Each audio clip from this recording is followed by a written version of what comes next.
غوږونه دوه دي نو دوې خبرې دي اوري، او ژبه یوه ده نو یوه خبره دي کوي. دا سړی که خبرې کوي نو د خیر خبرې دي کوي. سایز د دې ژبې کوچنی دی، لیکن د ژبې جرم دا ډېر غټ دی. له پالتو مجلسو څخه له پالتو خبرو څخه انسان ځان ساتي. لقمان حکیم څخه یو سړي پوښتنه وکړه چې تا ته چې الله پاک دا کمال درکړی دی، ته چې دا لوی کمال ته رسېدلی یې، دا کمال ته په څه سره رسېدلی؟ نو لقمان حکیم وفرمایل چې په درو شیانو سره، یو په امانتداري سره، دویم په صداقت سره، او دریم ما احتیاط کوي، له فضلګویۍ څخه ما احتیاط کوي چې زما له ژبې څخه داسې خبرې نه شي وه چې هغه ناوړه خبرې، فالتو خبرې، بې معنا خبرې. نو انسان چې کمال ته رسیږي، حکمت الله پاک ورنصیب کوي، نو یو دا چې په زندگی کې امانتداري پیدا کړي، خیانت د ده په زندگی کې نه وي. دویم صداقت، رښتینې زندگی، او دریم له فضلګویۍ څخه، له پالتو مجلسو څخه، له پالتو خبرو څخه انسان ځان ساتي. علما کرام لیکي دا د ژبې جرمه صغیر، سیز جسد د ژبې ډېره کوچنۍ ده، جرمه کبیر، لیکن د ژبې ګناه ډېرې غټې دي. جرمه صغیر، سیز د دې ژبې کوچنی دی، لیکن جرمه کبیر، لیکن د ژبې جرم دا ډېر غټ دی.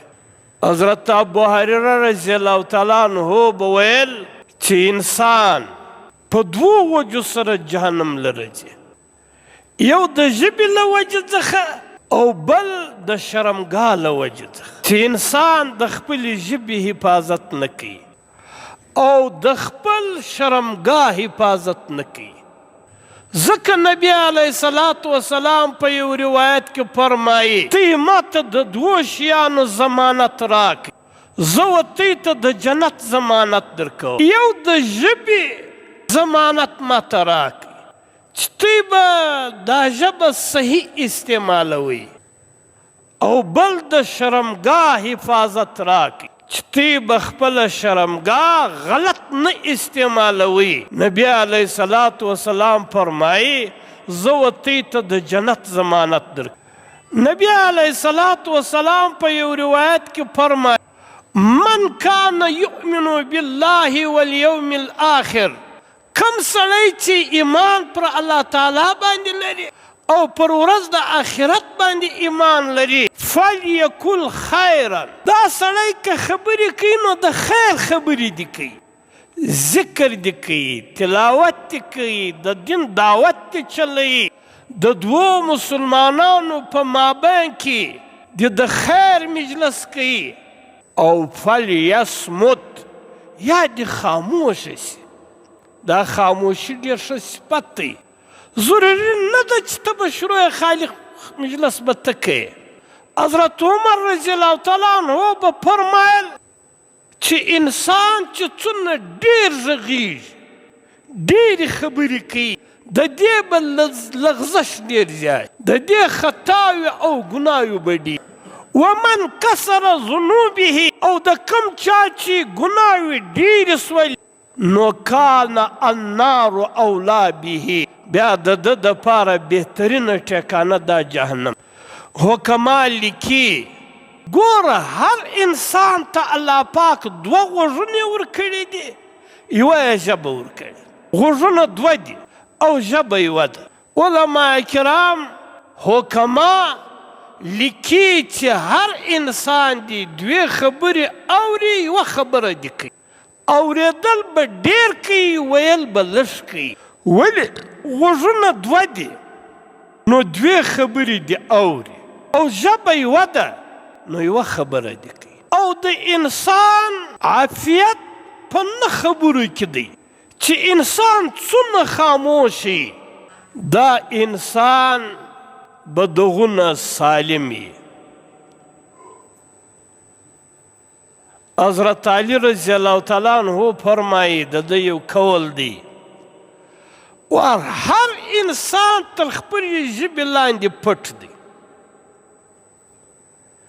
د انسان حقیقت دا له ژبې څخه معلومیږي چې انسان وغږیږي په دا غږېدو سره د ده حقیقت معلومیږي. علماء کرام لیکي بلکې لقمان حاکم و خپل زوی ته یو وخت کې نصیحت کوي چې کم سړی ناستو ولاړه له بد سړي سره کوي د دا سړي زندگی به د سلامت زندگی نه وي او کم سړی چې بدو ځایو لره ځي